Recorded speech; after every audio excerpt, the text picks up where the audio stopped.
Good. Good afternoon, everyone. Welcome to Yogaberry and welcome to Backchat, which is my weekly live stream here on YouTube. It's happening at 4 p.m. UK time every Wednesday.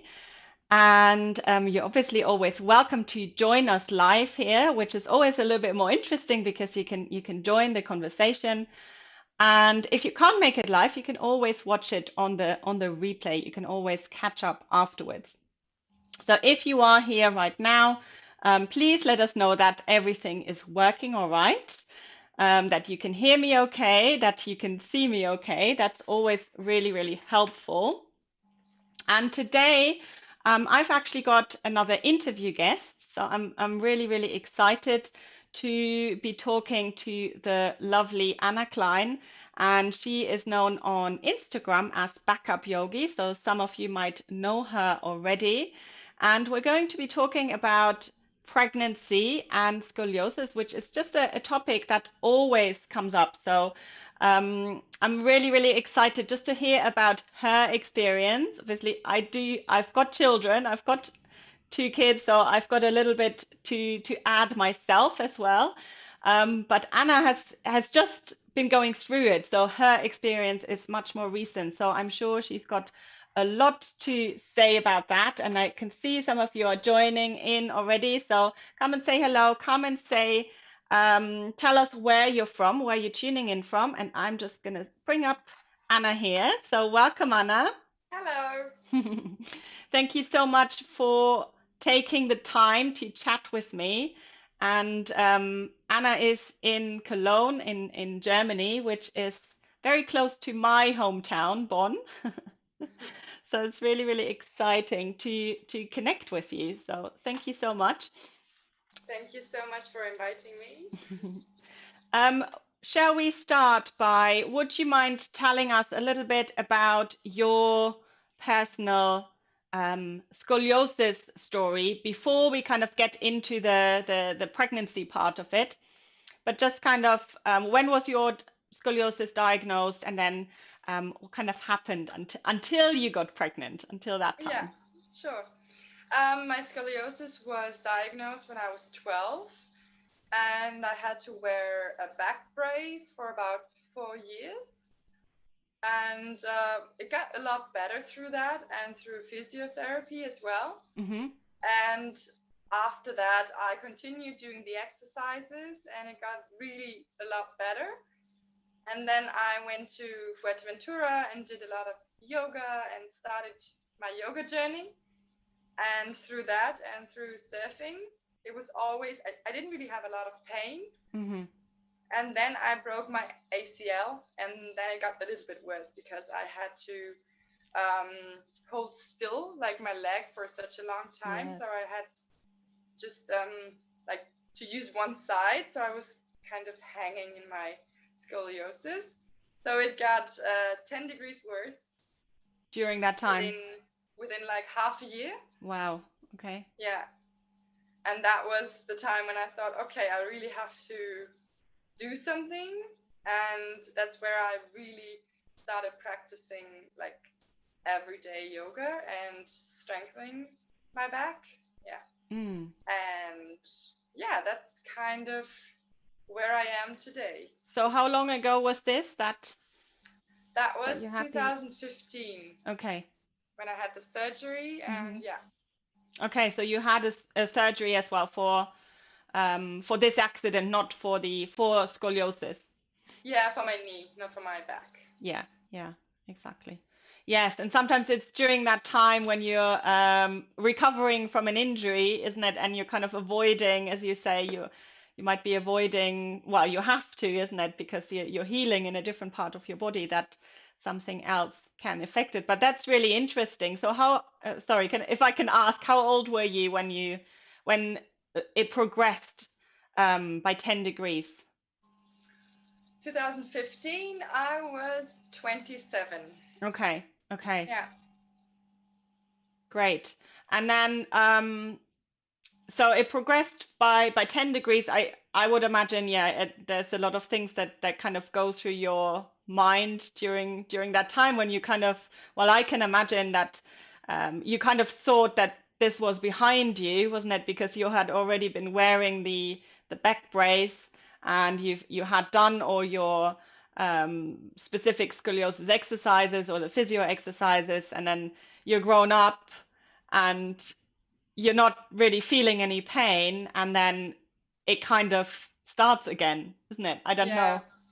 Yeah, I was kind of devastated because I've been doing so much exercises and stuff, and then I saw the X-ray and I was like, no way. Mm, Like, it cannot be true that it got so like worse in such a short time. mm, And I was a bit scared that it would continue getting worse. But through strengthening like the right muscles, I think I could like fix it again, or keep it stable as it was by then. And but yeah, it was kind of like a back throw. yes. And what type of curvature do you have, just so we can picture it? And Like which one? is it going to the right, to the left? Is it in Ah, your... okay. I have one up here that goes to the left, and I have one in the lower back, like um, between lower back and the chest, that goes to Okay. the right. So it's like an S. It's like an S. Okay. Yeah. So not the typical right thoracic, left lumbar, but the opposite, basically. Yeah. Yeah. Okay, great. Right. So I'm just checking who's here at the moment. So we've got a few people watching. So if you are here live, please say hello. Tell us where you're from. And if you've got any questions for Anna, and I will be asking her about pregnancy in a moment. So I'm just wondering, so if I'm kind of thinking back at to this time when I had my children, or when I was first pregnant, there were a few things that kind of were going on in my mind in terms of scoliosis, but I want to know how you felt. So did you kind of make this, were you pregnant and then thought, um, did you have any kind of concerns about your scoliosis for this time? Yeah, I did, because a lot of doctors or physiotherapists told me when I was younger that if I ever get pregnant, like they told me like try to get pregnant as late as possible, Right. because it's gonna get a lot worse. And that was kind of stuck in my mind. Um, so I always had the connection, okay, if I get pregnant, it's gonna get worse, like no matter what. And when I got pregnant, I went to the doctor and I asked him, like, okay, now I'm pregnant, so it's gonna get a lot worse. And he said, no, it doesn't have to be that way. Of course, it can be that it gets worse, but it's not a correlation that it always happens. Yes. And I was, I felt a release. I was like, okay, that's good news. And I was a bit scared of the birth itself, Mm-hmm. because I thought, okay, maybe I can't give birth the natural way. But the doctor said that, like, he saw my X-ray and he said, because I don't have a curvature in the lumbar spine, Yeah. so he said it shouldn't be a problem. Like, I was really scared of C-section, that I Right. would Okay. have to have a C-section, but he said it's gonna be fine. It's going to be fine. Yes. Yeah. And were you was it more for concern about kind of pain relief, or was it more like injections, or was it a concern about giving birth itself, that the position of the pelvis, or what was the thing that the doctors would have had reservations about? I don't know if that makes sense, but Mm, um, I think that like the curvature gets a lot worse, and how do I say? Like one doctor said me once. He told me like, yeah, it's like a house. mhm, Your spine is like a house that starts falling apart, and right, the older you get, like the more it goes like this, you know. okay, And he said, and if it starts going like down, you can't do anything about it. So I think that was the thing, that I was so scared that if I get older and now I get pregnant and it gets even worse, that I will have to that so much of the quality of my life gets taken away, maybe Mm, to say it like this. yes. So I mean, that's definitely what they told me. It's the hormones during pregnancy, isn't it? The Yeah, relaxin and all of that that make everything a little bit softer, and there can be more change. And that's the kind of the period of time where they say pregnancy, and then menopause is another one, obviously, for hormonal changes. Um, where things can obviously change. But my teacher, for example, so I trained also with Elise Browning Miller, and she was saying that pregnancy is actually a great time when you can also reverse it and make things better. yeah. So That's how what was I took from it, because that's I what you said, took? okay, if it Yeah. can get a lot worse, and through the hormones, like, why can't it get a lot better? Mm, yes, exactly, exactly. So, so you were pregnant, you were a little bit worried. Did you continue with your yoga practice? Did you change your yoga practice? How did Yeah, you kind of? I continued, but the first 3 months I tried to really do just a soft practice, because it's not, well, you have to be a bit careful in the first 3 months. That's Hmm. what the doctors told me. So I did a lot of yin yoga, um, and I tried to calm down, to do a lot for myself, and to just, yeah, feel good in my body, so that the little human being can grow inside of me. And after that, after the 3 months, I started doing a little bit more powerful yoga again, a little bit like flows and for my back. So yeah, I actually did yoga until the end, Until the end. until the end of the pregnancy. Yeah. Yeah. And your little one, how old is your little one now? Now she's 8 months. She's 8 months old. Okay. Yeah.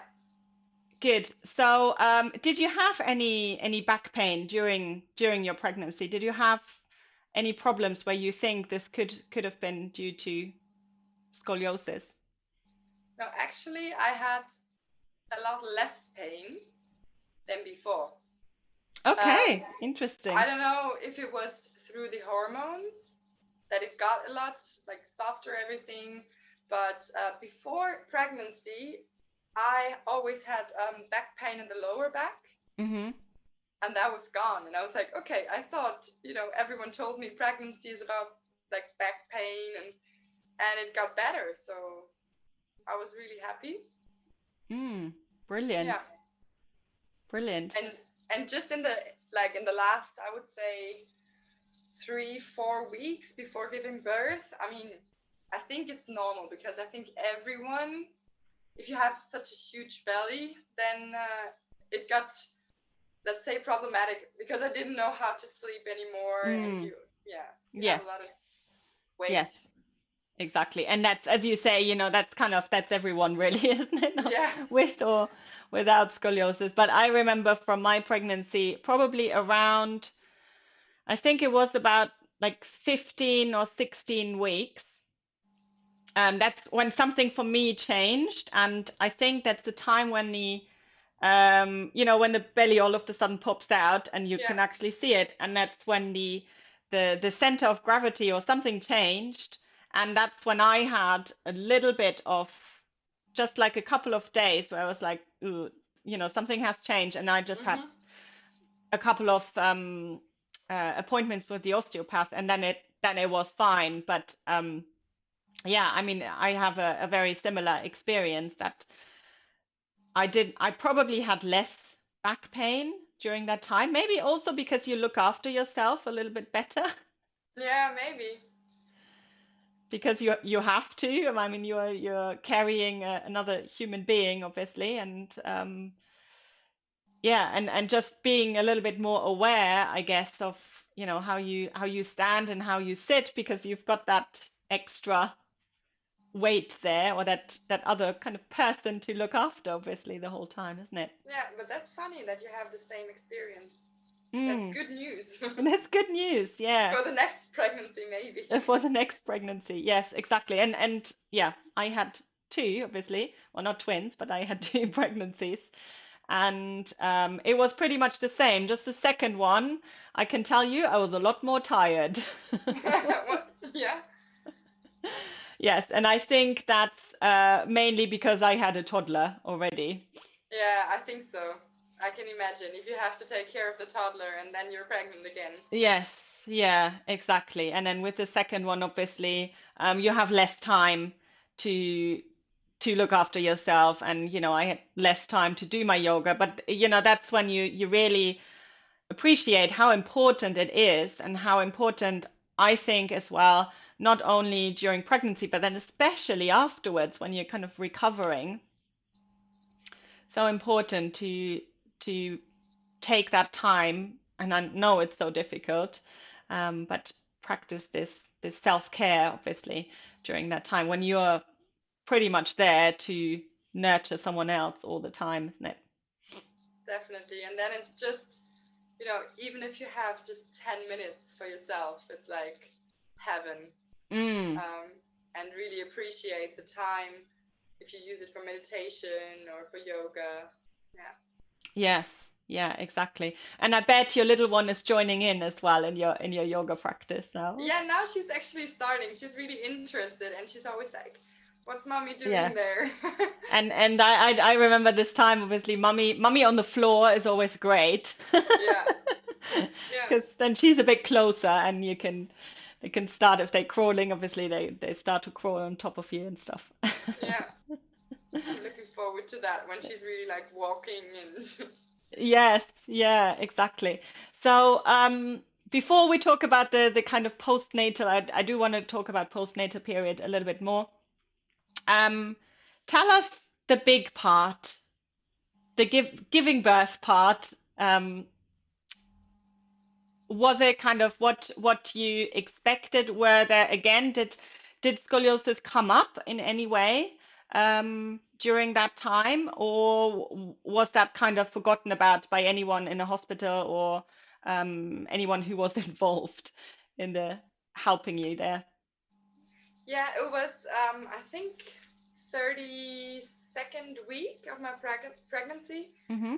and she still hadn't turned. Right. Or no, she had turned, but then she turned back. Okay. So She she changed her was with mind. her head upward. Hmm. So and then the doctor said like pregnancy continued, and then I was I think in week 36, and then they said okay, if she hadn't turned till now in the first pregnancy, it's really unlikely that she turns again. So you have to be prepared for a C-section. Right. And I said, I don't want to have a C-section, so I'm going to try to give birth the natural way. Hmm. And I was really lucky because we have a hospital here close by, and they're specialized on, how do you say that in English? Like Beckenendlagengeburt. Well, I don't know. giving birth. But turning the baby during the birth, is that, or No, like no? not like they tried to turn her like from the outside. There's a technique, but that Yeah, didn't work either. right, okay. But they even like they're specialized on like women giving birth, natural birth, not with a head first, but let's say with a Bum first. feet bum first. Yeah, Yeah, actually with a bum first. yeah. And I did a lot of meditation practice during pregnancy, this hypnobirthing. Mm-hmm. And then sometimes during meditation, I was thinking, okay, maybe um, she doesn't have the space due to my scoliosis to turn again. That was one of my thoughts. Like Mm. maybe there's something because all the organs and everything's a bit different. Mm-hmm. So maybe she just doesn't have the space anymore. Or maybe that's it. It's like nature is doing it this way because this is the better way to do it Yes. for my body. Yeah.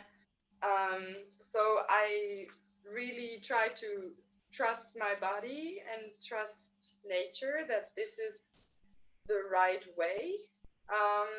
And of course, I had days where I was a bit scared, Hmm. where I was doubting if it's possible to do it this way or if I should just sign up for a C-section, like scheduled birth.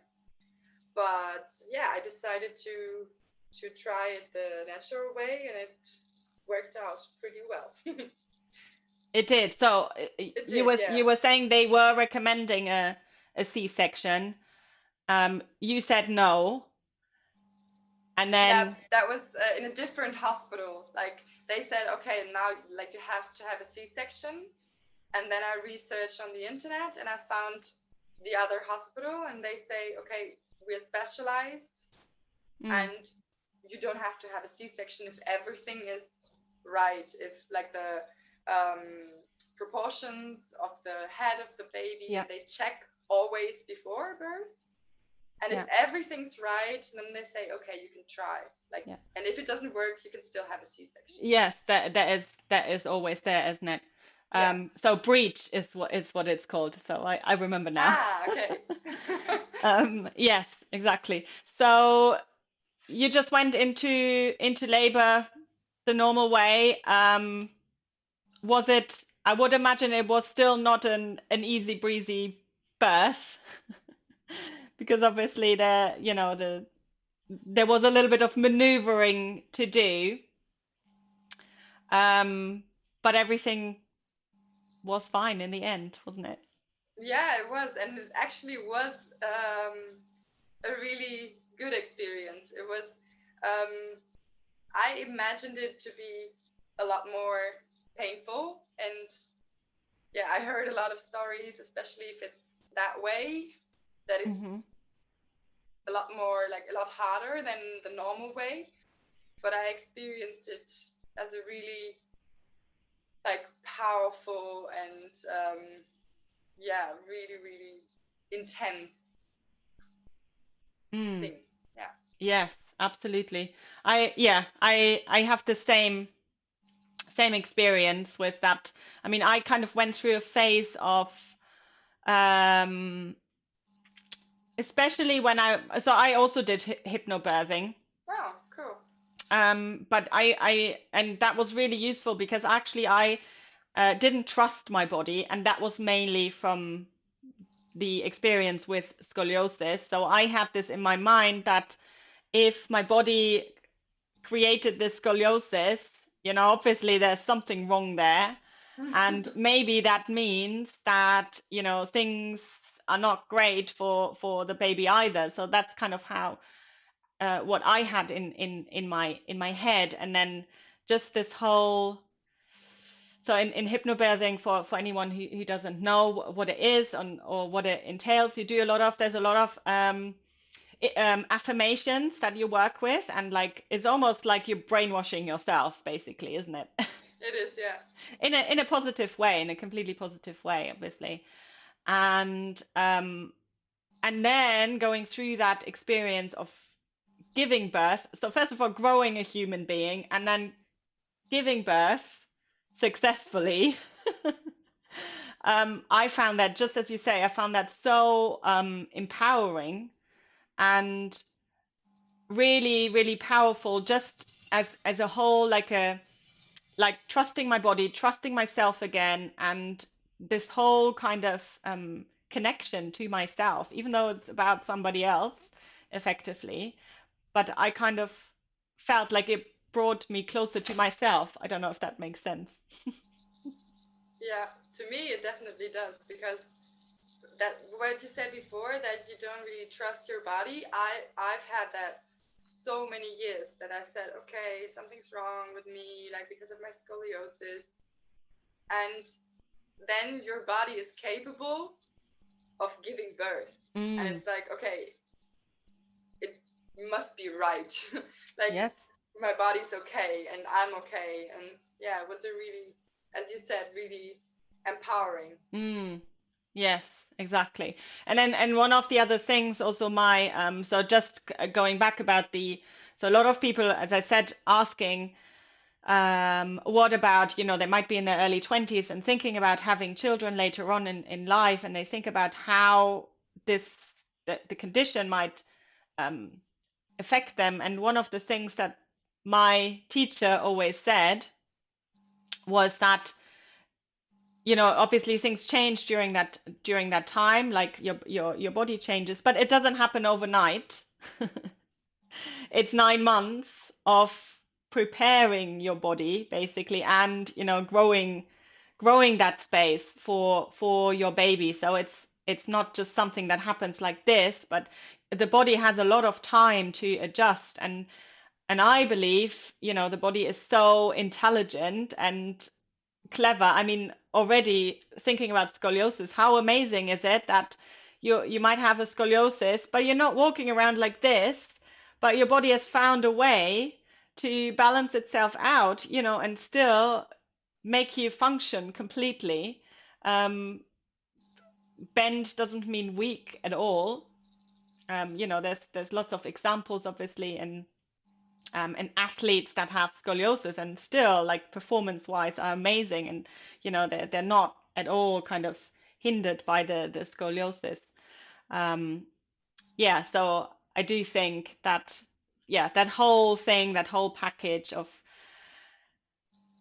learning to trust yourself is such an important part of it. And it's almost like we can talk about it, and I think it helps a lot of people to talk about it, because I wish I had people like talking more about it and talking about their experience with pregnancy and birth, because it's always something else if it's, as you say, you might get some different opinions from your doctors, but they might not have scoliosis, Definitely, yeah. probably not. And you want, and it's the same in hypnobirthing, isn't it? You want positive stories, right? Yeah. You don't want the negative stories. They're not helpful at all. No, during pregnancy, sometimes because there's a lot of negative stories about if your child is like the wrong way in Mm, your belly. And then after a while, just said, if someone started telling a negative story, I said, sorry, I just don't want to hear it. Like, I don't. It's all going to be okay. yes. Because if you hear a lot of negative stories, of course, your mind kind of gets in this negative mood as well. Yeah, yeah, absolutely. Yeah. And that's not helpful. No. Good. Let me just have a quick look at the chat here. So Sheila is saying, she says, "Hi, I'm in my 30s and I want to have another baby and just been diagnosed with thoracolumbar scoliosis. And I suffered so much with my back pain for such a long time. I am concerned with pregnancy." She's also saying, yes, it really helps sharing in the community. Do you have any tips for Sheila? So um, she's in her 30s. She's got significant scoliosis. She is in pain, and this is her second baby. Well, as we said, I don't really think that the pregnancy is the problem because you said it as well. You didn't really have a lot of pain during the pregnancy. What I experience now, like postnatal, is the carrying around. That sometimes that can be a problem because um, if you carry the baby always like on your hip or always Hmm. on one side, now I really notice that I have a little pain like here on the side, and I go to physiotherapy, but it wouldn't like stop me from having another Having baby. another baby. No, No. I had someone else in my class asking this the other day, and she's got a little one he must be about the same age, I think, as yours, and she was saying about always carrying the baby on the left side and on the left hip, basically, and if that can make things worse. And I said, look, first of all, you're not going to be carrying your baby for a lot of years, so this is a temporary, you know, thing, obviously, and it's just practical. If you're right-handed, right? you are going to be carrying your baby on your left hip. I mean, try and do it the other way around. I never managed to. Me neither. For me, it would be actually better to keep her on my right Yes. hip, but then I would have to do everything with the left hand. Like, forget it. Yeah, yeah, exactly, exactly. It's just not practical, and maybe that's not really the time to overanalyze what is going on. I think what is helpful is obviously to do the yoga and to kind of help you reset and go to see a physio and chiropractors and whoever can help. But it's really a time. You've got so much going on, isn't it? I mean, you're keeping a little human being alive and taking care of yourself. So yeah, there is a lot going on. So is there anything? What does your yoga practice look like now at the moment?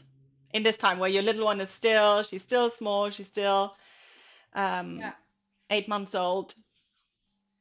I really try to get my routine back. That's my goal for now. Because before, like even in pregnancy, I really had the routine to do it every day. Hmm. But if you get out of this routine, for me at least, it's always hard to get back in.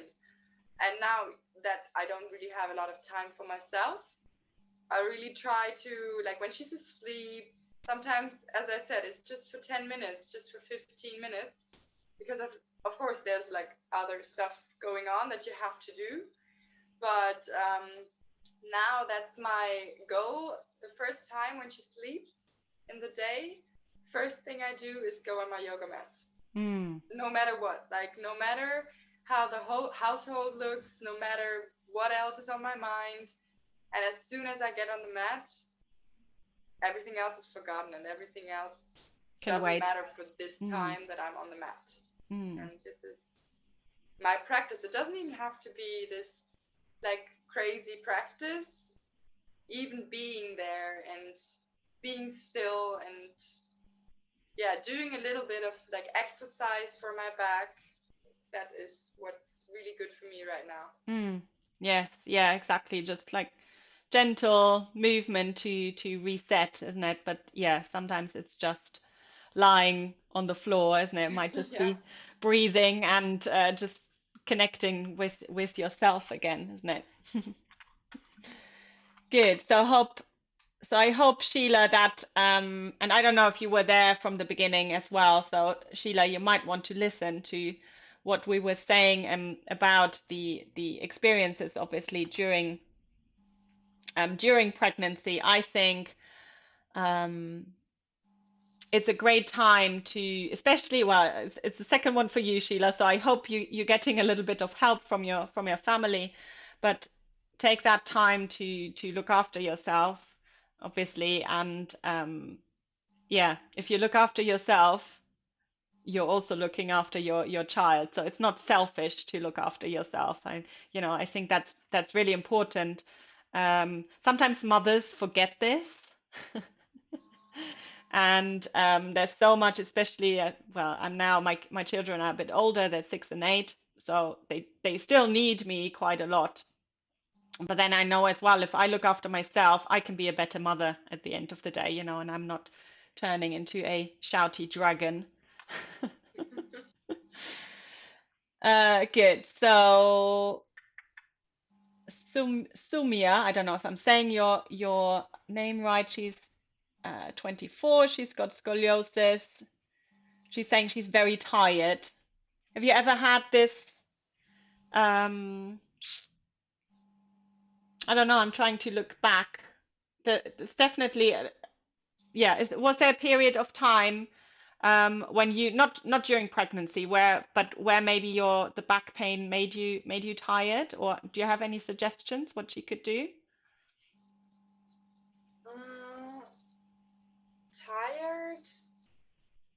I don't really have the feeling that I was like tired because of my scoliosis Hmm. or because of the back pain. More maybe not focused or maybe not being able to concentrate because the pain kind of takes everything. Hmm. Um, yeah, rest. gentle movement which is possible for your back right now, because of course if you have a lot of pain, maybe you can't do yeah, like a lot of practice, but maybe just rest and do yourself some good things to your body. Yes, yeah, absolutely. I think that sometimes, so I teach restorative yoga as well, and sometimes this is like the revelation to people. They say, "Oh, I'm always so tired and I don't have any energy." And then I usually say, "Have you tried resting a little bit more?" And they're like, "What?" No. Why? I Why? don't have Yeah, time for exactly. I this. don't have time to rest. Yeah, true. Good. So Tatiana is here. Good morning. Thank you for the live chat. She will watch later. Good. You can catch it up. You can catch up later, Tatiana. Um, good. Yes. So Sheila, I think she missed the beginning. So yeah, make sure you listen to the beginning as well. I think you will find it really beneficial and hopefully really helpful. Good. So any if it's someone like Sheila, or maybe someone who's having their first child, any general tips, like practical tips maybe that you can give us for mindset or for the yoga practice, anything you can share with us. Yeah, for the pregnancy, I would say really, as I said, try to stay in your routine, even if it's just 10, 15 minutes per day. Maybe that's even better than saying, okay, now I'm going to do 1 hour every day, because you might not be able to do that. Hmm. But 10, 15 minutes you have every day. And that's the important thing, I think, that you really continuously do it every day and get a lot of rest, be good to yourself. And yeah, I think that would be my suggestions. Lovely, thank you. Yes, and there are so for anyone who wants a little bit, so obviously Anna and has shared her experience. I've shared my experiences. If you if anyone wants to join the Facebook group, the Yoga for Scoliosis community, there are people of all ages in there, which can sometimes be really useful when you are going through a certain period in your life. And for me, this will be eventually approaching menopause. So I'll be asking, other people if it might be people, younger ones, obviously, teenagers, and then people that are, have gone through pregnancies. So it's really great to be able to connect with others, I think, that have gone through it. And you will find people that have had spinal fusion, um, that have big Harrington rods and still have managed to give birth naturally and without any problems. So I think um, that's why I think it's so important that you're here today and that you're sharing what you have experienced, because it will be helpful to so many people. Thank you so much. And I think what you said, the community is so amazing, like on Instagram. And I think that's really helpful that you can listen to other stories and share and Yes, not feel alone. yes, Yeah, absolutely, and that's just something that has become so much easier now definitely. with Yeah. yeah, being able to connect to others, because sometimes you think there aren't that many people that have scoliosis and nobody understands really what I'm going through, but it's probably a lot more people than you think that are going through it. So let me just have a last quick look at the chat. Um, so Tiara was asking what degree of scoliosis you've got. I've got around 40 degrees. Around 40 degrees. Good. So Sumia is saying, thank you, ladies. You're welcome. You're welcome. And she is saying she suffered from lower back pain. So you might want to have a look at some of my videos as well, Sumia. So I've got a whole playlist of yoga for scoliosis practice videos. It's a great place to start.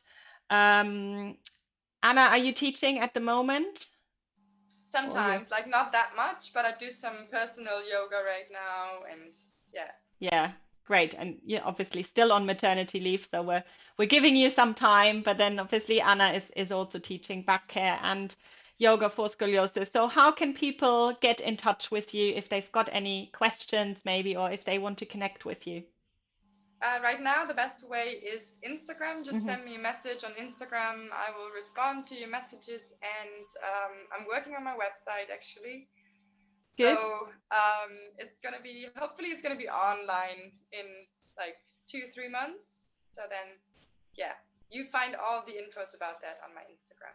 Excellent. All right. So thank you so much. It was Thank lovely to you. talk to you. Thanks a lot, and stay in touch.